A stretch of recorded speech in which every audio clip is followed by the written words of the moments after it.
അലൈക്കും. കൽബീസ് ഫാമിലിയിലേക്ക് എല്ലാവർക്കും സ്വാഗതം. അപ്പോൾ ഉമ്മ രാവിലെ തന്നെ മീൻകാരൻ വന്നപ്പോൾ മീൻകാരൻ്റെ മീൻ വാങ്ങാം കേട്ടോ. അപ്പോൾ ആൾ പറഞ്ഞു ഞാൻ കട്ട് ചെയ്ത് തരാമെന്നൊക്കെ പറഞ്ഞിട്ട് കട്ട് ചെയ്ത് കൊടുത്തു കേട്ടോ. അപ്പോൾ സിസ്റ്റർ പറഞ്ഞു ഇന്ന് ഞാൻ ഫിഷ് കറി ഉണ്ടാക്കാമെന്ന് പറഞ്ഞു കേട്ടോ. അപ്പോൾ പിന്നെ എന്നാൽ അങ്ങനെ ആയിക്കോട്ടെ എന്ന് വിചാരിച്ചു കേട്ടോ. അപ്പോൾ പിന്നെ അവൾ ഉള്ളിയൊക്കെ അതിന് വേണ്ട ഉള്ളിയും ഒക്കെ ഇങ്ങനെ നേരാക്കിക്കൊണ്ടിരിക്കുകയാണ്. അപ്പോൾ അതിൻ്റെ ഇടയിൽ ഞങ്ങളിങ്ങനെ വർത്തമാനങ്ങളൊക്കെ പറയുന്നുണ്ട് കേട്ടോ. അപ്പോൾ അവൾ ചോദിക്കേണ്ട വെറൈറ്റി ഫിഷ് കറി ഉണ്ടാക്കുക അങ്ങനെ ഇങ്ങനെയെന്നൊക്കെ പറയുന്നുണ്ട്. അപ്പം ഞങ്ങളിങ്ങനെ അതൊക്കെ നേരാക്കി കഴിഞ്ഞ ശേഷം അതൊക്കെ വാഷ് ചെയ്ത് ഉള്ളിയൊക്കെ സബോള ഇങ്ങനെ അരിഞ്ഞു കൊടുത്തു. പിന്നെ ചെറിയ ഉള്ളി ഉണ്ടായിരുന്നു കേട്ടോ. അതൊക്കെ നന്നായിട്ട് കുഞ്ഞാന്ന് അരിഞ്ഞെടുത്തു കേട്ടോ.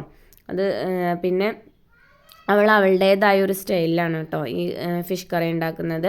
പിന്നെ തക്കാളി ഉണ്ടായിരുന്നു, തക്കാളിയൊക്കെ വേഗം 2 തക്കാളി എടുത്തിട്ടുണ്ടായിരുന്നു. അപ്പോൾ 2 തക്കാളി വേഗം അരിഞ്ഞു കൊടുത്തു. പിന്നെ അതിന് ശേഷം പച്ചമുളകും 2-3 എടുത്തിട്ടുണ്ടായിരുന്നു കേട്ടോ. പിന്നെ അതൊക്കെ ഒന്ന് കട്ട് ചെയ്ത് കൊടുത്തു. പിന്നെ വെളുത്തുള്ളിയും ഇഞ്ചിയൊക്കെ ഉണ്ടായിരുന്നു, അതൊക്കെ ഒന്ന് കഴുകി അതും ഒന്ന് കട്ട് ചെയ്തു. അപ്പോൾ ഇഞ്ചിയും വെളുത്തുള്ളിയൊക്കെ കുഞ്ഞാന്ന് കട്ട് ചെയ്യുന്നുണ്ട് കേട്ടോ. അതിൻ്റെ ഇടയിൽ ഞങ്ങൾ കുറേ ഇങ്ങനെ വർത്താനമൊക്കെ പറയുന്നുണ്ട് കേട്ടോ. ഇത് സ്റ്റൈലിലാണ് വെക്കുക, എങ്ങനെ വെക്കേണ്ടത് എന്നൊക്കെ ചോദിക്കുന്നുണ്ട്. പിന്നെ ഫിഷ് ഇങ്ങനെ കഴുകി വെച്ചിട്ടുണ്ടായിരുന്നു. അപ്പോൾ അതൊന്ന് ജസ്റ്റ് ഒന്ന് ഫ്രൈ ചെയ്യാനുള്ളത് ചട്ടിയിലേക്ക് ഇട്ട് കൊടുത്തു കേട്ടോ. ഫ്രൈ ചെയ്യാനുള്ളത് ഇട്ട് കൊടുത്തിട്ട് പിന്നെ അതിലേക്ക് മഞ്ഞൾപ്പൊടിയും മുളക് പൊടിയും ഉപ്പൊക്കെ ഇട്ട് വെച്ചു കേട്ടോ. പിന്നെ അവൾ പറഞ്ഞു അവളുടെ ഒരു സീക്രറ്റ് സാധനങ്ങളുണ്ട് എന്ന് പറഞ്ഞിട്ട് അവൾ കുറച്ച് മസാല വെളുത്തുള്ളി ഇഞ്ചിയും വലിയ ജീരകവും കറിവേപ്പിലൊക്കെ ചതച്ചിട്ടുണ്ടായിരുന്നു, അതൊക്കെ ഇട്ട് കൊടുത്തിട്ടൊന്ന് കുഴച്ച് വെച്ചു കേട്ടോ. പിന്നെ അവൾ മൺചട്ടി എടുത്തിട്ട് അതിലാണ് ഫിഷ് കറി ഉണ്ടാക്കുന്നത് പറഞ്ഞു കേട്ടോ. പിന്നെ എണ്ണയൊക്കെ ഒഴിച്ച് കൊടുത്ത് ഉലുവയൊക്കെ പൊട്ടിച്ച് ചെറിയ ഉള്ളിയൊക്കെ അതിലേക്ക് ഇട്ട് കൊടുത്ത് നന്നായിട്ട് ഇളക്കി കേട്ടോ.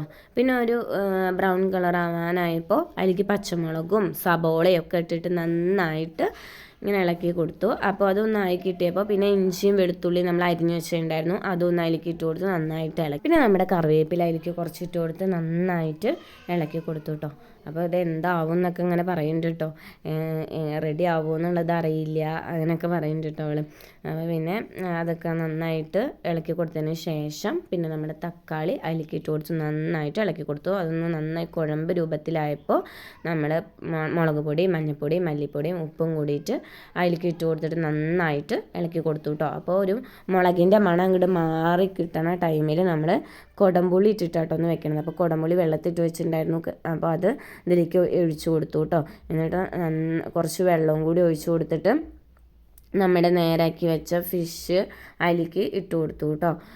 അങ്ങനെ ഫിഷ് ഇട്ട് കൊടുത്തു, കറിവേപ്പിൻ്റെ ഇല ഇട്ട് കൊടുത്ത് അത് നമ്മളങ്ങനെ പാകമാവണ വരെ അടച്ചു വെച്ച് വേവിക്കണം. അപ്പോൾ അങ്ങനെ അതൊക്കെ നന്നായി തിളച്ച് സെറ്റായി വന്നിട്ടുണ്ട്. കുറച്ചും കൂടി ഒന്ന് വറ്റി കിട്ടണം കേട്ടോ. അപ്പോൾ നന്നായിട്ട് വറ്റി വന്നിട്ടുണ്ട്. അപ്പോൾ നമ്മൾ വേഗം ഗ്യാസിൽ ചട്ടിയൊക്കെ വെച്ചിട്ട് വേഗം എണ്ണയൊക്കെ ഒഴിച്ച് നമ്മൾ മസാല പുരട്ടി വെച്ച ഫിഷ് അതിലേക്ക് ഇട്ട് കൊടുത്തിട്ട് നന്നായി നമ്മൾ ഫ്രൈ ചെയ്തെടുക്കണം. അപ്പോൾ എണ്ണയൊക്കെ ഒഴിച്ച് എണ്ണ നന്നായി ചൂടായി അപ്പോൾ നമ്മൾ ആ ഫിഷ് എടുത്തിട്ട് എണ്ണയിലേക്ക് ഓരോന്നായിട്ട് ഇട്ട് കൊടുത്തു. അതിന് ശേഷം നന്നായി മൊരാന്നങ്ങോട്ട് ആവുമ്പോൾ നമ്മളത് എണ്ണയിൽ നിന്ന് കോരി എടുക്കണം. അപ്പോൾ അങ്ങനെ അത് അവിടെ നിന്ന് കിടന്നാവട്ടെ. അപ്പോൾ പിന്നെ നന്നായി മൊരിഞ്ഞ് കിട്ടി. അപ്പോൾ പിന്നെ നമുക്ക് കുറച്ച് ഡെക്കറേഷൻ വർക്ക് ഉണ്ടല്ലോ, അപ്പോൾ അതൊക്കെ ഒന്ന് ചെയ്യാം കേട്ടോ. അപ്പോൾ അതൊക്കെ ചെയ്തു. പിന്നെ ഞങ്ങൾ ഉച്ചയ്ക്ക് ഫുഡൊക്കെ കഴിച്ച് ഒന്ന് ഇവിടെ അടുത്ത് തന്നെ ഉണ്ട് കേട്ടോ പാൽ സൊസൈറ്റി. അപ്പോൾ അങ്ങനെ സൊസൈറ്റിക്കൊക്കെ ഒന്ന് പോകാമെന്ന് പറഞ്ഞിട്ട് നല്ല വെയിലാണ് കേട്ടോ. അപ്പോൾ സൊസൈറ്റിക്കൊക്കെ ഒന്ന് പോയി പാലൊക്കെ മേടിക്കാൻ വേണ്ടി പോയി കേട്ടോ. അപ്പോൾ അങ്ങനെ പാലൊക്കെ മേടിക്കാൻ വേണ്ടി പോവാണ്. അപ്പോൾ ഞാൻ ആദ്യമായിട്ടാണ് കേട്ടോ പാലൊക്കെ മേടിക്കാൻ സൊസൈറ്റിക്ക് പോണത്. അപ്പോൾ അങ്ങനെ ആദ്യമായിട്ട് പോയി അങ്ങനെ സൊസൈറ്റിയൊക്കെ ഒന്ന് കണ്ടു. എൻ്റെ ജീവിതത്തിൽ ഞാൻ അങ്ങനെ പാല് വാങ്ങാൻ പോയിട്ടില്ല, ഉമ്മയാണ് കേട്ടോ പോവൽ. അപ്പോൾ അങ്ങനെ പാലൊക്കെ മേടിച്ച് തിരിച്ചു. അപ്പോഴാണ് നമ്മുടെ പേപ്പർ ഫ്ലവറിനെ നമ്മുടെ കണ്ണിൽ വെട്ടത് കേട്ടോ. അപ്പോൾ അതിനൊരു കൊമ്പൊക്കെ ഒടിച്ചിട്ട് വീട്ടിലേക്ക് പോകാൻ നിൽക്കുമ്പോൾ 3 ആടുകളെ കണ്ടിട്ട് അപ്പോൾ ഞാൻ എടുത്തതാണ്. അങ്ങനെ അവരെ എടുത്തു. അപ്പോൾ പിന്നെ വീട്ടിലെത്താനായപ്പോഴത്തേനും അവിടെ അടുത്ത് വർക്ക് ചെയ്യണ ഒരു ജാസ്മി ടീച്ചർ ഉണ്ട് കേട്ടോ. അവിടെ അടുത്ത് സ്കൂളിൽ വർക്ക് ചെയ്യണ ടീച്ചറാണ്. അപ്പോൾ ടീച്ചർ ഇങ്ങനെ വീഡിയോനെ പറ്റിയിട്ടൊക്കെ ഇങ്ങനെ പറയണം കേട്ടോ. നമ്മുടെ സബ്സ്ക്രൈബറും കൂടിയാണ് കേട്ടോ. അപ്പോൾ അങ്ങനെ ആളോട് വർത്താനം പറഞ്ഞു. പിന്നെ അപ്പത്തിന് മോള് വരാനായിട്ടോ. മോളുടെ വണ്ടി വന്നു. അപ്പോൾ അവൾ ഭയങ്കര ക്ഷീണിച്ചായിരിക്കട്ടെ വരിക. അപ്പോൾ വണ്ടി വന്നാൽ പിന്നെ അവൾക്ക് എന്തെങ്കിലുമൊക്കെ നല്ല വിശപ്പ് കൊടുക്കണേ വരും കേട്ടോ. അപ്പോൾ എന്തെങ്കിലും കൊടുക്കണ്ടേന്ന് വിചാരിച്ചിട്ട് മാഗി ഉണ്ടായിരുന്നു കേട്ടോ. അപ്പോൾ അതൊക്കെ ഒന്ന് വെച്ച് കൊടുക്കട്ടെ. അടുത്ത വീഡിയോയിൽ കാണാം. ബൈ.